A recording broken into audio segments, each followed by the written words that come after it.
വിക്രമാദിത്യൻ മടങ്ങിച്ചെന്ന് വേതാളത്തെ വീണ്ടും പിടിച്ചുകെട്ടി തോളിലേറ്റി നടന്നു. വേതാളം പിന്നെയും കഥ പറഞ്ഞു തുടങ്ങി. വിശ്വനഗരത്തിൽ ജീവിച്ചിരുന്ന ഒരു ബ്രാഹ്മണന് അതിസുന്ദരിയായ ഒരു പുത്രിയുണ്ടായിരുന്നു. 3 യുവാക്കൾ അവളെ വിവാഹം ചെയ്യാൻ തയ്യാറായി മുന്നോട്ട് വന്നു. യുവതിയുടെ അമ്മാവനിൽ നിന്നും 1-ാമനും, പിതാവിൽ നിന്നും 2-ാമനും, മാതാവിൽ നിന്നും 3-ാമനും സമ്മതം വാങ്ങി. 3 ആളും പരസ്പരം വിവരങ്ങൾ അറിഞ്ഞിരുന്നില്ല.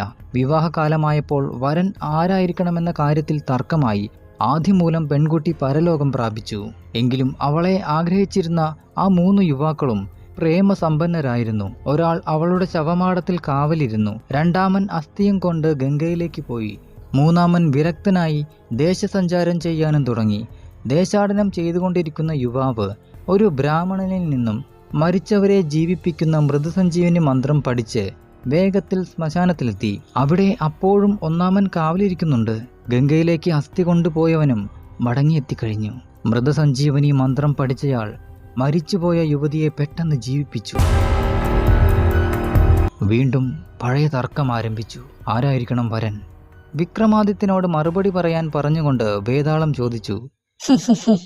രാജാവേ, അവൾ ആരുടെ ഭാര്യയായിരിക്കണം? അദ്ദേഹം പറഞ്ഞു, ജീവിപ്പിച്ചവൻ പിതാവും ഗംഗാ സ്നാനത്തിന് പോയവൻ പുത്രനുമാണ്. ശ്മശാനത്തിൽ അവളുടെ കുഴിമാടത്തിനരികിൽ കാവലിരുന്നവനാണ് ശരിക്കും ഭർതൃസ്ഥാനത്തിന് അർഹൻ. പറഞ്ഞവസാനിച്ചപ്പോഴേക്കും തോളിൽ നിന്നും പൊടുന്നനെ ഭാരം ഒഴിഞ്ഞു പോകുന്നത് പോലെയായ വിക്രമാദിത്യൻ തിരിഞ്ഞു നോക്കുമ്പോഴേക്കും വേതാളം മുരുക്കുമരത്തിൽ കിടന്ന് ആടാൻ തുടങ്ങിയിരുന്നു. വിക്രമാദിത്യൻ പിന്നെയും വേതാളത്തെ പിടിച്ചുകൊണ്ട് വരുമ്പോൾ അത് അപ്പോഴും അതിശക്തമായ വേറൊരു കഥ പറയാൻ ആരംഭിച്ചു. ദേവാംഗൻ എന്ന രാജാവിന്റെ കൊട്ടാരത്തിൽ യാദൃച്ഛികമായി 3 ബ്രാഹ്മണ കുമാരന്മാർ ആഗതരായി. ഒരുവൻ ഭോജനസുഖം അറിയുന്നതിലും, അപരൻ സ്ത്രീസുഖം അറിയുന്നതിലും, 3-ാമൻ നിദ്രാസുഖം ആസ്വദിക്കുന്നതിലും സമർത്ഥരാണ്. രാജാവ് അവരെ പരീക്ഷിക്കാൻ നിശ്ചയിച്ചു. ഭോജനസുഖം അറിയുന്നവനെ ഒരു ബ്രാഹ്മണന്റെ ഗൃഹത്തിലയച്ച് ഭുജിപ്പിച്ചു. ഊണുസുഖമായിരുന്നോ എന്ന് രാജാവ് ചോദിച്ചപ്പോൾ അയാൾ ചോറിന് ചാണകത്തിന്റെ മണം ഉണ്ടെന്ന് പറഞ്ഞു.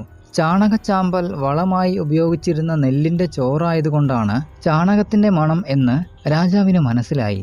പിന്നീട് സ്ത്രീസുഖം അറിയുന്നവന്റെ അരികിലേക്ക് മാദക മനോഹരിയായ ഒരു നർത്തകിയെ അയച്ചു. അയാൾ പുറത്തു വന്നപ്പോൾ ആ നർത്തകിക്ക് എരുമയുടെ മണം ഉണ്ടെന്ന് അയാൾ പറഞ്ഞു. അവൾ യാദവ സ്ത്രീ ആയതുകൊണ്ടാണ് ഇത് സംഭവിച്ചത്. അടുത്തതായി നിദ്രാസുഖം അറിയുന്നവനെ വിളിച്ച് കമനീയമായി അലങ്കരിച്ച ഹംസതൂലികാ ശയ്യയിലേക്ക് പറഞ്ഞയച്ചു. ഉറക്കം കഴിഞ്ഞെണീറ്റപ്പോൾ അയാൾ ശരീരം വേദനിക്കുന്നുവെന്നാണ് പറഞ്ഞത്.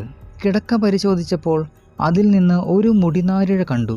രാജാവ് 3 പേർക്കും കൈ നിറയെ സമ്മാനങ്ങൾ കൊടുത്ത് യാത്രയാക്കി. ഇപ്പോഴും വേതാളത്തിന്റെ ചോദ്യം, രാജാവേ, ഇവരിൽ ആരാണ് അതിസമർത്ഥൻ? വിക്രമാദിത്യൻ പറഞ്ഞു, ഉണർന്നിരിക്കുമ്പോൾ സുഖം അനുഭവിക്കുന്നതിനേക്കാൾ ഉറക്കത്തിൽ അതറിയുന്നവനാണ് സമർത്ഥൻ. ആയതിനാൽ ഇവിടെ നിദ്രാസുഖം അറിയുന്നവനാണ് അതിസമർത്ഥൻ.